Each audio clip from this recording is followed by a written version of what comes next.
Hello दोस्तों, क्या हाल है आप सभी का। आईएएफ की नई वीडियो में आपका स्वागत है। आपने कई सारी बर्ड्स देखी होंगी और उनमें से कई सारी बर्ड्स तो रेयर भी होंगी, पर आज मैं आपको एक ऐसी बर्ड दिखाऊंगा जो कि खूबसूरत, ताकतवर, समझदार और इंसान जितनी बड़ी है। ये जो बर्ड आप स्क्रीन पे देख रहे हो, इसका नाम शोएबिल स्टॉक है। इस बर्ड को वेल हेड के नाम से भी जाना जाता है। ये बर्ड ज्यादातर अफ्रीका में पाई जाती है। ये बर्ड जितनी बड़ी है उतनी ही समझदार भी है। ये अपने दोस्तों को खुद चुनती है, मतलब कि जैसे ही कोई इस बर्ड के पास जाता है तो अगर इसको वो इंसान पसंद आ गया तो ऐसे ही अपना सिर हिला के दोस्ती कर लेती है, और अगर नहीं पसंद आया तो पूरी तरह से इग्नोर कर देती है। ये बर्ड इतनी ताकतवर है कि एक शाख तक को हवा में लेके उड़ा सकती है। ये जो आप स्क्रीन पे वीडियो देख रहे हैं, ये इसी बर्ड की है। 1780s में ऑस्ट्रेलिया का क्राइम रेट काफी तेजी से बढ़ रहा था, और इसका सबसे बड़ा कारण ये था कि ऑस्ट्रेलिया में कोई भी पुलिस फोर्स नहीं थी। असल में उस समय पुलिस फोर्स की जगह पे रॉयल नेवी ऑफिसर्स उनका काम संभालते थे। पर जब क्राइम रेट हद से ज्यादा बढ़ने लगा तो सबसे पहली बार 1789 में ऑस्ट्रेलियन गवर्नमेंट के द्वारा उनकी सबसे पहली पुलिस फोर्स को बनाकर तैयार करा गया, जिसका नाम रखा गया नाइट वॉच। पर इस फोर्स की जो सबसे ज्यादा अजीब चीज थी वो ये थी कि इस फोर्स में कोई भी बहादुर या नौजवानों को नहीं लिया गया था, बल्कि बड़े बड़े क्रिमिनल्स को पुलिस फोर्स में भर्ती करा गया था। गवर्नमेंट का ये मानना था कि क्रिमिनल्स क्राइम रेट को ज्यादा अच्छे से समझ सकते हैं, और इसी कारण वो जल्द ही क्राइम रेट को खत्म भी कर देंगे। इतना ही नहीं, बल्कि जो क्रिमिनल सबसे बड़ा वो उतनी बड़ी पोस्ट पे। वैसे क्राइम रेट तो वहाँ का खत्म हो ही गया होगा, क्योंकि सारे क्रिमिनल्स, रेपिस्ट, टेररिस्ट तो पुलिस में ही आ गए।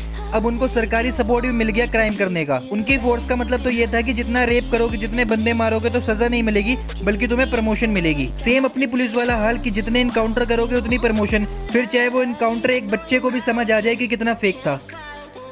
आपने ये अक्सर सुना होगा कि शौक बड़ी चीज है, और आज ये वाला फैक्ट इसी बात को प्रूफ कर देगा। जिनको आप स्क्रीन पे देख रहे हैं, इनका नाम है रवि होमगल, जो कि एक प्रोफेशनल फोटोग्राफर हैं। इन्होंने अपने पूरे का पूरा घर ही कुछ इस तरीके से कैमरे के डिजाइन का बनवाया है। इतना ही नहीं, इनके 3 बेटे हैं जिनका नाम है निकॉन, कैनन और एप्सन, और ये तीनों नाम कंपनीज के हैं जो कि कैमरास बनाती हैं। आपने 3D प्रिंटेड हाउसेस तो देखे ही होंगे, जिसमें सिर्फ एक कमांड देनी होती है और वो प्रिंटर से पूरा का पूरा घर तैयार कर देते हैं। तो इसी चीज को और ऊंचाई पे लेके जाके अब कंपनीज ने 3D प्रिंटिंग कार्स भी बनानी चालू कर दी। वैसे तो 2014 में ही अमेरिका की कंपनी लोकल मोटर्स ने एक 3D प्रिंटेड कार को बनाकर तैयार कर दिया था, पर उसमें सबसे बड़ी दिक्कत ये थी कि उसके पैनल्स इतने ज्यादा कमजोर थे कि वो कोई भी एक्सीडेंट सह नहीं सकती थी, और यही सबसे बड़ा कारण था कि इस गाड़ी को मार्केट में कभी उतारा ही नहीं गया। तो इसी प्रॉब्लम को सोल्व करते हुए इटली की XEV कंपनी ने सबसे स्ट्रॉन्ग और सस्ती 3D प्रिंटेड इलेक्ट्रिक कार को बनाकर तैयार किया है। इस गाड़ी का छोटे से छोटा और बड़े से बड़ा पार्ट सारे ही हैवी ड्यूटी 3D प्रिंटर से बने हैं। इसमें सबसे बढ़िया बात तो ये है कि इस गाड़ी को कुछ ही घंटों में बनाया जा सकता है। इस गाड़ी के पैनल्स इतने ज्यादा स्ट्रॉन्ग है कि ऑर्डिनरी कार की तुलना में 6 गुना ज्यादा दबाव और टक्कर का सहन कर सकते हैं। 3D प्रिंटेड कार्स को सबसे खास बनाने वाली बात यह है कि लोगों के फीडबैक पे इस गाड़ी को 10 से 15 दिनों के अंदर ही मॉडल में चेंजेस करके दोबारा मार्केट के अंदर उतारा जा सकता है, पर ऑर्डिनरी कार के अंदर ऐसा कर पाना मुश्किल होता है। इसलिए 3D प्रिंटेड कार्स ही कार्स का भविष्य है।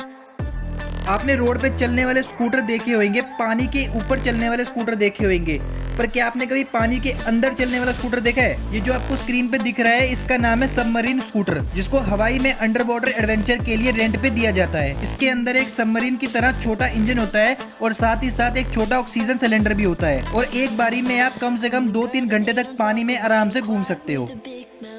आपने पेपर प्रिंट होते हुए तो देखे ही होंगे, बड़ी बड़ी फ्लेक्स को भी प्रिंट होते हुए देखा होगा, पर क्या आपने कभी पूरी की पूरी रोड को प्रिंट होते देखा है? ये जो आपको स्क्रीन पे मशीन दिख रही है, इसका नाम है रोड प्रिंटर, जो कि एक डच कंपनी GSX के द्वारा बनाकर तैयार करी गई है। इस मशीन के अंदर 20 अलग अलग तरीके के ब्रिक्स के पैटर्न को लोड कर सकते हैं, और ये मशीन कुछ ही मिनटों में ईंटों को रोड के ऊपर प्रिंट कर देती है, या फिर कहे कि बिछा देती है। क्या आपको पता है कि इतिहास में आज तक ऐसी कौन सी आवाज है जो सबसे ज्यादा तेज सुनाई दी गई थी? 1883 में क्रैकेटो वोल्केनो फटा था, और इसकी आवाज इतनी ज्यादा तेज थी कि इसकी आवाज ने पूरी दुनिया के 4 चक्कर लगाए थे। मतलब पूरी दुनिया में ये आवाज हर एक इंसान को 4 बार सुनाई दी थी। और इस आवाज का अंदाजा आप इसी चीज से लगा लो कि इस वोल्केनो के 65 किलोमीटर तक जो भी लोग थे, उन सबके कान के पर्दे फट गए थे। इस आवाज को 3110 किलोमीटर दूर पर्थ और वेस्टर्न ऑस्ट्रेलिया तक में भी इतना तेज सुना गया था कि उनको लग रहा था कि जैसे दुनिया खत्म होने वाली है। मतलब ऐसा लग रहा था कि पृथ्वी ही फट गई हो। हैरान कर देने वाली बात तो ये है कि आज तक भी साइंटिस्ट को इस आवाज की एग्जैक्ट फ्रीक्वेंसी को मेजर नहीं कर पाए। थैंक यू दोस्तों, आज के लिए इतना ही। मैं मिलता हूँ आपको नेक्स्ट वीडियो में।